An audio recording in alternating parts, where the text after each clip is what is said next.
are back with a banter video. This time we have the captain of GKY with us, Jibin George. तो आइए उनसे कुछ सवाल जवाब हम करते हैं.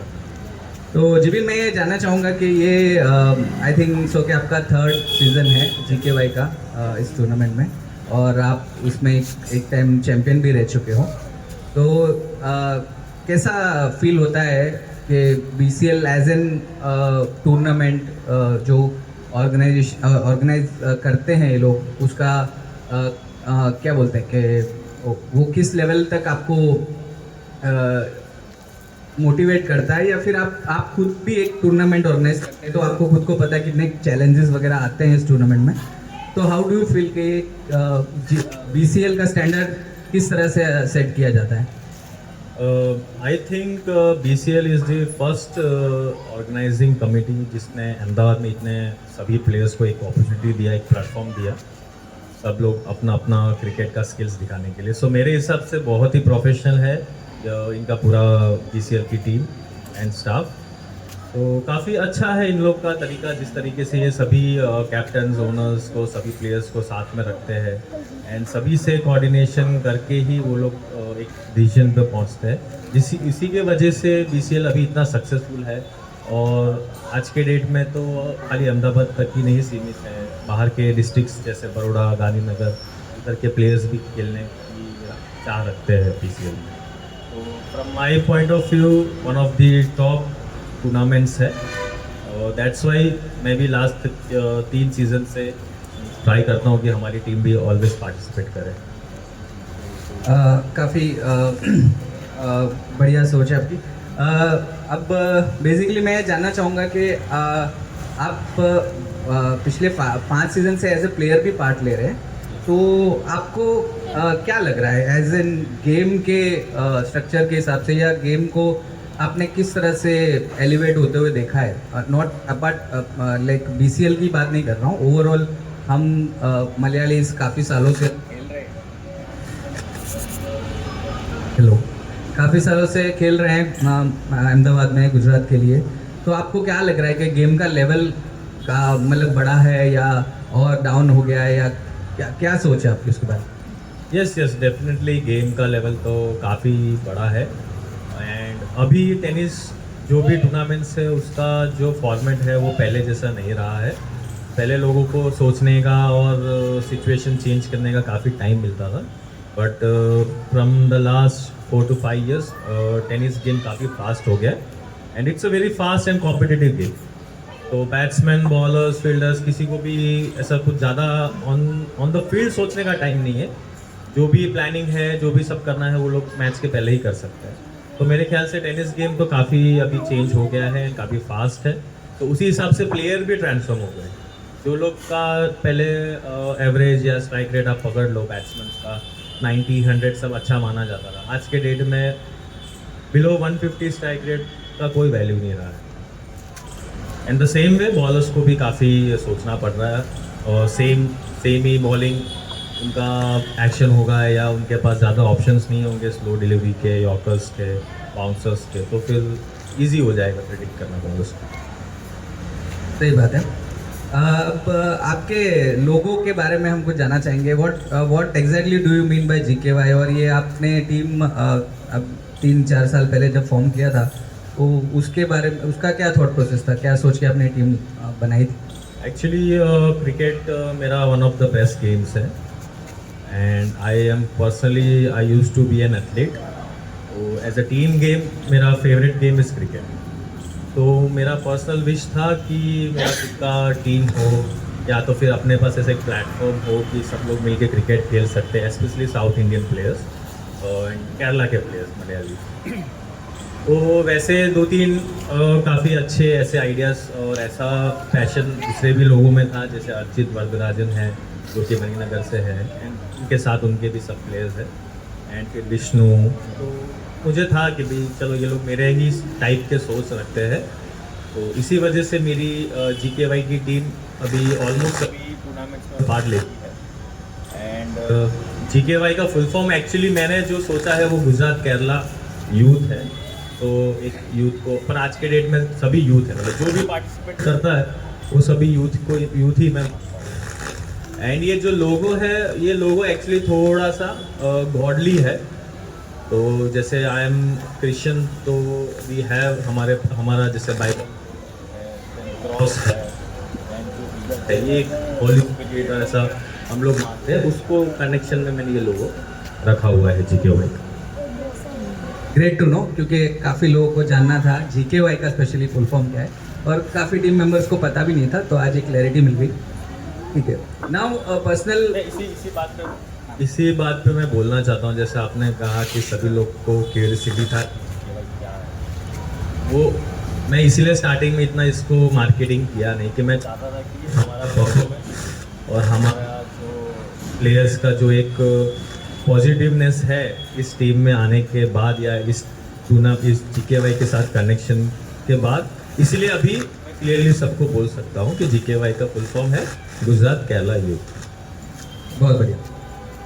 अब थोड़ा मैं पर्सनल सवाल भी पूछ लेता हूँ आपको। कई बार ऐसा होता है कि Jibin George as a person या एज ए कैप्टन किसी टूर्नामेंट में पार्ट लेते हैं तो ऑर्गेनाइज़र के नाक में दम थोड़ा कर देते हैं, काफ़ी सवाल जवाब होता है, काफ़ी डिसीजन मेकिंग पे उनके मतलब डाउट किया जाता है। डाउट नहीं इन व्हाट सेंस के आपने कभी अंपायरिंग डिसीजन पे कुछ सवाल कर लिया, या टूर्नामेंट के फॉर्मेट पे, या कोई रूल्स पे, तो कई बार ऐसा लगता है कि ये हर बार मतलब ऐसा होता है, एक सोच है लोगों की कि जिबिन को थोड़ा संभाल के रखना पड़ता है क्योंकि वो ज़्यादा जॉब करते हैं। तो उसके बारे में क्या मतलब ये ये काफ़ी लोगों को शायद ये एरोगेंस लग रहा होगा, एटीट्यूड का इशू लग रहा होगा, लेकिन आप क्या सोचते हैं इसके बारे में? आपका क्या मतलब थिंकिंग है इसमें? एटीट्यूड तो है ही, क्योंकि एक टीम चलाना या एक टूर्नामेंट में पार्टिसिपेट करना या टूर्नामेंट जीतना, तो बिना एटीट्यूड के इट्स नॉट पॉसिबल, कि बिना कोई डायरेक्शन, बिना कोई एम, तो दैट इज़ अ डिफरेंट बात। तो आपने जो स्टार्टिंग में पूछा है कि मैं बहुत क्वेश्चनिंग करता हूँ रिगार्डिंग द टूर्नामेंट्स या रूल्स एंड रेगुलेशन, तो ये ऐसा नहीं है। एक्चुअली देखो, स्टार्टिंग में जब अहमदाबाद में इतना वो नहीं था कि टूर्नामेंट्स का लेके, और सभी प्लेयर, सभी ओनर्स, सभी कैप्टन्स को ये क्यूरियस वो रहता ही है कि भाई हमें जीतना है, तो वो कुछ ना कुछ क्वेश्चनिंग करते हैं। और क्वेश्चनिंग करना इज़ नॉट लाइक कि इट्स एन एरोगेंस और समथिंग लाइक दैट, इससे नॉलेज ही बढ़ता है। अगर हो सकता है कि समटाइम्स आई एम रॉन्ग, ऐसा भी तो हो सकता है कि समटाइम्स ऑर्गेनाइज को उनको ज़रूरत है, ऑर्गेनाइज को भी ज़रूरत होती है कि भाई थोड़े थोड़े सजेशन सब जगह से मिले, या उनको भी थोड़ा सा गाइडेंस मिले कहीं से, क्योंकि वो लोग भी कर रहे हैं, मतलब उन लोग को अच्छा लगता है कि अगर कोई उनको सपोर्ट कर रहा है। तो यही रीज़न है, दूसरा कुछ नहीं। और टाइम के हिसाब से हम लोग भी मैच्योर्ड होते हैं, और स्टार्टिंग में होते हैं तो हम लोग को भी थोड़ा सा ज़्यादा रहता है कि भाई हम लोग मतलब बोलने का तरीका थोड़ा सा रफ लगता है लोगों को, लेकिन मैं सब कुछ ग्राउंड के अंदर ही रखता हूँ। ग्राउंड के बाहर मेरा कभी किसी के साथ कोई भी ऐसा क्या बोलते हैं रफ टर्म्स नहीं है। वो आप किसी को भी, जिसने भी आपको बोला उनको भी आप पूछ सकते हो। नहीं, बहुत सही कहा आपने। मैंने ये सवाल इसलिए नहीं पूछा था कि ऑर्गेनाइज़र की तरफ से कुछ था। ऑर्गेनाइज़र का कैसा रोल होता है कि he has to accommodate everybody.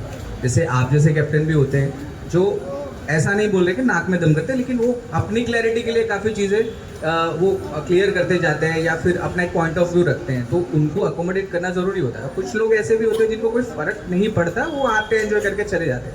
लेकिन एज अ पर्सन, अब मैं आपको पर्सनली जानता हूँ, मैं खेला हूँ, तो मुझे पता है कि आपका कितना पैशन इसके अंदर आता है।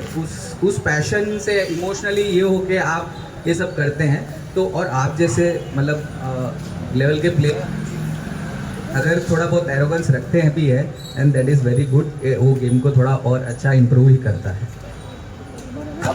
एक नेक्स्ट सवाल जो वो भी पर्सनल है कि हम सबको पता है कि आप एक एथलीट हैं, क्रिकेटर हैं, और आपको उस स्पोर्टिंग जो आपने अपने अंदर स्पोर्टिंग नेचर आपने डेवलप किया है इतने सालों से, बचपन से, उस नेचर के you have secured a good job in government of India, income tax department के लिए आप एज स्पोर्ट्स कोटा में आप ज्वाइन करके आपने एक अच्छी जॉब सिक्योर की है। वो भी मुझे पता है कि आपने काफ़ी अच्छा पोजीशन यहाँ पे अहमदाबाद में प्राइवेट कंपनी थी, उसमें से छोड़ के आप वहाँ पे गए थे। तो मैं आपसे आपकी जर्नी के बारे में कुछ पूछना चाहूँगा। मेरा ये सवाल पूछने का रीज़न ये था कि for a young budding player, जो भी हो, क्रिकेट हो, फुटबॉल हो या एथलेटिक्स में हो, वो एज अ करियर कैसे, एज अ करियर कुछ सीख लेके कि कई बार ऐसा होता है कि पेरेंट्स भी उतने सपोर्टिव नहीं होते। उनको ये नहीं है कि उनको खेलने नहीं देना होता या कुछ और रीज़न से, उनको यही होता है कि पढ़ाई पे ध्यान दे ले, करियर में कुछ बन जा, फिर बाद में कुछ कर लेना। लेकिन आप एक सेट एग्जांपल हो कि हमने खेल कूद के भी एक अपना करियर बनाया है, अपना सिक्योर जॉब ये किया है। एंड यू आर, ऐसा नहीं है कि आप वहाँ जाके भी काम कर रहे हो, आप काम भी कर रहे हो और वहाँ पे भी आप मतलब अलग अलग टूर्नामेंट्स में या प्रैक्टिस सेशन में इनकम टैक्स को रिप्रेजेंट कर रहे हो। तो उसके लिए मैं आपसे पूछना चाहूँगा कि आपका जर्नी कैसा रहा है, ताकि दूसरे लोग भी मोटिवेट होके उसको परस्यू कर सकें। थैंक यू ये सवाल पूछने के लिए। वैसे रिगार्डिंग मेरा एथलेटिक बैकग्राउंड बहुत कम लोगों को ही पता होगा। मैं एक्चुअली 10th स्टैंडर्ड से ही काफ़ी अच्छा था running and specially in school level पे हमारा उस टाइम पे खो खो एंड कबड्डी ज़्यादा हुआ करता था स्कूल्स में। तो खो खो वैसे थोड़ा सा रनिंग वाला गेम था, तो हम लोग उस टाइम पे हम लोग स्टेट लेवल पे ऐसे ही स्कूल से पहुँचे थे। तो मुझे एक वहाँ के कोच थे, उन्होंने मुझे नोटिस किया बिकॉज आई वॉज रनिंग बैर फुट। मतलब at that point of time मुझे इतना नॉलेज नहीं था कि शू भी होता है, शू के साथ दौड़ना होता है करके। वो सब बच्चे की वो उस टाइम पे ऐसा नॉर्मल बात है। This is around I am saying about 2003-2002 की बात है। तो वैसे मुझे सिलेक्ट किया और बहुत थोड़ा डेडिकेशन, हार्ड वर्क, कमिटमेंट, ये सब चीज़ों की ज़रूरत होती है अगर आपको स्टेट लेवल, नेशनल लेवल या इंटरनेशनल लेवल खेलना है। और आपको थोड़ा कंफर्ट को सैक्रिफाइस करना पड़ता है। जैसे आप सुबह 7-8 बजे उठोगे तो वो सही नहीं है अगर आपको स्पोर्ट्स में बैकग्राउंड करना है। और पेरेंट्स का भी कैसा है, उन लोग को भी पता है कि वो लोग कितना स्ट्रगल करके बच्चों को बड़ा करते हैं। तो वो नहीं चाहते कि बच्चे कहीं भटक जाए, वो पढ़ाई ना करे और कहीं सक्सेसफुल ना हो पाए। इसीलिए वो लोग स्पोर्ट्स में at that point of time थोड़ा रोकते थे। बट ऐसे भी पेरेंट्स हैं जो बहुत फ्रीडम दे रहे हैं कि भाई आप कर लो, आपको जो भी पसंद है। तो मेरे पेरेंट्स उसमें से ही एक थे। वो लोग बहुत ओपन थे एंड दे सेड कि भाई आपको जो अच्छा लगता है आप करो। तो प्रैक्टिस एंड एवरीथिंग मैंने 5 to 6 years किया अंडर प्रोफेशनल कोच। एंड उस टाइम पे I used to play for India. मैं गुजरात स्टेट को अराउंड 9 to 10 times मैंने रिप्रेजेंट किया है and I have won medals for the Gujarat state और गुजरात यूनिवर्सिटी। एंड हमारे जो समाजम के भी बहुत सारे सपोर्टिव लोग थे, जैसे उस टाइम के स्पोर्ट्स सेक्रेटरी थे, वो काफ़ी मोटिवेट करते थे कि आप भी खेलो स्टेट लेवल एंड ऑल। तो वहाँ से भी मुझे मोटिवेशन मिलता ही था। एंड जो मेरा जो हार्ड वर्क था उससे मुझे थोड़ा कॉम्पीट करना इजी हो जाता स्टेट में, बिकॉज आई नॉर्मली मेरे को 1st, 2nd पोजीशन मिलता ही। तो ऐसा है कि थोड़ा तो हार्ड वर्क रहता है। और आज के डेट में जैसे आप ऑनलाइन गूगल, यूट्यूब सब कुछ है, तो आपको अगर कुछ अचीव करना है तो इट्स नॉट दैट डिफ़िकल्ट। आपका डाइट, आपका वर्कआउट, आपका सब चीज़ों आप पे फोकस करना चाहिए। और मेरा यही मानना है कि, और ऐसा कहीं लिखा नहीं है कि आप 10-12 घंटा पढ़ोगे तो आप IAS, IPS या तो फिर कन्फर्म कुछ बड़े पोस्ट पे। तो आपको सब चीज़ों में थोड़ा, पढ़ाई तो बहुत इंपॉर्टेंट है और फर्स्ट प्रायोरिटी पढ़ाई होनी चाहिए। लेकिन स्पोर्ट्स में अगर आपको लगता है आप में टैलेंट है तो you have that 4 to 5 years कि जहाँ पे आप कुछ कर सकते हो। और मेरा भी ऐसा ही था। मैं टिल द एज ऑफ 25 मेरे पास जॉब नहीं था। मतलब I was not in the government job, I have a good job. मैंने सभी रेप्यूटेड कंपनीज में काम किया है। मैंने कोक में भी काम किया है, ग्रीन प्लाई में काम किया है, सिंटेक्स में किया है। तो मैं काम तो कर ही रहा था, और साथ साथ में मेरा जो पैशन है इन एथलेटिक्स वो मैं चालू ही रखता हूँ। और उस बेस पे फिर एक दिन इनकम टैक्स डिपार्टमेंट मुंबई ने मुझे सिलेक्ट किया एंड वो I have a good job in Titan. पर मुझे ऐसा लगा कि अगर मुझे स्पोर्ट्स को थोड़ा और कंटिन्यू करना है तो मुझे डिपार्टमेंट ज्वाइन करना है। तो I have join. Great Jibin, ये शेयर करने के लिए, क्योंकि मैं चाहता था कि यंगस्टर्स जो भी हैं या फिर हमारे जैसे पेरेंट्स जो अब पेरेंट्स हो चुके हैं, हमारे बच्चे बड़े हो, तो हम भी जानना चाहेंगे कि फ्यूचर में अगर उनको स्पोर्ट्स चुनना है तो ऐसा नहीं है कि गलत ऑप्शन है। There are many options future. अभी तो गवर्नमेंट के बहुत सारे इनिशिएटिव्स हैं, स्पेशली गुजरात गवर्नमेंट है and many other state governments. वो बहुत ही स्पोर्ट्स में बहुत सारे ना स्पॉन्सरशिप भी होते हैं एंड प्रॉपर प्रोफेशनल तरीके से, जैसे स्पोर्ट्स अथॉरिटी ऑफ इंडिया है, स्पोर्ट्स अथॉरिटी ऑफ गुजरात है, तो उधर भी बच्चे लोग जाके ट्रायल्स दे सकते हैं एंड उनको अच्छे से गाइड करते हैं। एंड अभी फिनेंशियली भी बहुत अच्छा हो गया है, बहुत सारे गवर्नमेंट जॉब्स भी होते हैं, बट आपको कम से कम नेशनल मेडलिस्ट आप हो तो आपके लिए बेटर है, तो आपको इजीली जॉब। और ये बहुत क्या बोलते हैं कि हार्ड वर्क है इसमें। आप ऐसा मत सोचना कि आपको इजीली मिल जाएगा। कभी कभी 4 बजे 5 बजे उठ के भी आप, जब सब लोग सो रहे होते हैं, तो आप वर्कआउट करते हैं ग्राउंड पे, और आपके लाइफ के 4 to 5 ईयर्स ग्राउंड पे ही बीतते हैं, मॉर्निंग 4 to 5 ईयर्स, इवनिंग 4। तो होता है, जो ज़्यादा एफर्ट लगाएगा या जो ज़्यादा डिसिप्लिन रहेगा उसको मिलता ही है, फ्रूटफुल होता है। ग्रेट। अब आते हैं वापस टूर्नामेंट के हिसाब से। अभी हम थोड़ा ऑक्शन के बारे में बात करेंगे। इस बार हमने ऑक्शन कुछ अलग तरीके से करने की कोशिश की थी, तो होप सो थोड़ी बहुत गलतियां भी हुई थी, बट होप सो के थोड़ा अच्छे लेवल पे कर पाए हम। तो आपका क्या उसमें आपकी भी सोच क्या है, कैसा लगा आपको ऑक्शन? अभी तक का जर्नी जो भी है 2025 का जो हम टूर्नामेंट शुरू कर रहे हैं, अभी तक का जर्नी आपको कैसा लग रहा है? फर्स्ट ऑफ ऑल 2025 तो काफ़ी अच्छा ही है, and I am always a positive person, तो मेरे लिए तो ऑप्शन भी बहुत अच्छा ही रहा है। थोड़े अप्स एंड डाउन्स थे ऑप्शन में, जैसे कि मतलब वो तो ऑब्वियसली सबका रहता है कि जैसे मैं पर्सनली 2-3 प्लेयर्स को चाहता था ऑप्शन में बाय करना, लेकिन नहीं हो पाया। बट ओवरऑल मुझे ऑप्शन का प्रोसेस और जिस तरीके से उन लोग ने जो ये फॉर्मेट रखा था सक्सीडर, फोरमोस्ट एंड डिपेंडेबल्स का, वो बहुत सही है, क्योंकि सभी टीम्स इक्वली होगी तो ही उसका जो एक फायर रहता है टीम्स में, एंड जो कंपटीशन का जो लेवल रहता है वो सेम रहता है। तो that was a very good idea by the organisers, तो we totally appreciate that. Auction में काफ़ी लोगों को, इवन हम जो ऑक्शन कंडक्ट कर रहे थे उनको भी ऐसा लगा था कि जीकेवाई ऑक्शन में है कि भी नहीं, प्रेजेंट है कि नहीं का, क्योंकि आधे यानी 60% ऑफ टाइम उनका पूरा बैलेंस अभी पड़ा था, एक भी प्लेयर उन्होंने खरीदे नहीं थे। तो ये क्या कोई थॉट प्रोसेस था आपका, कोई कैलकुलेशन करके आए थे आप, या फिर रैंडम आपका वहाँ पे आके आपने जो प्लेयर सोचे थे वो आप ले नहीं पाए, या फिर वेट कर रहे थे किसी बड़े प्लेयर का? वैसा नहीं है एक्चुअली। बीइंग जैसे मैं I am the captain and Archit is the vice captain, तो मुझे ऑलरेडी पता था कि हमारी टीम ऑलरेडी थोड़ी स्ट्रॉन्ग है, तो आई वॉज ऑल्सो प्रिपेयर्ड कि all the other 7 teams will not give me any place बहुत ईजीली। अगर मैं कोई प्लेयर्स पे बीट भी कर रहा हूँ तो मुझे वो कम रेट पे या कम प्राइस पे नहीं मिलेगा, तो वो मैं प्रिपेयर्ड था। वो बात भी सही है कि मैं 3-4 मेरे सिलेक्टेड प्लेयर्स थे, मैंने उनके लिए बिड भी किया, but after a point of par मैंने फिर उनको छोड़ दिया, बिकॉज ये मेरा प्रॉपर टीम नहीं बन पाता। तो वही एक रीज़न है, एंड इट हैपेंस। मतलब ऑप्शन में आप जो सोच रहे हो उस हिसाब से ज़रूरी नहीं है कि सभी प्लेयर्स, तो आपके पास ऑलवेज, मेरे पास दूसरा प्लान था, दूसरे प्लेयर्स थे, तो फिर मैंने मेरे हिसाब से टीम, अब भले सब बोल रहे हैं कि 80% टाइम पे मेरे बैलेंस मेरे पास ही था, लेकिन GK was the first team who have completed 12 players from the option list. बढ़िया। राजेश नायर चाचा हमारे, वो हमेशा जीके के साथ जुड़े हुए रहते हैं, आपके डिफ़ॉल्ट प्लेयर है, वन ऑफ द। हमने ये अफवाह भी सुनी है कि जीके के 20% शेयर उनके पास है।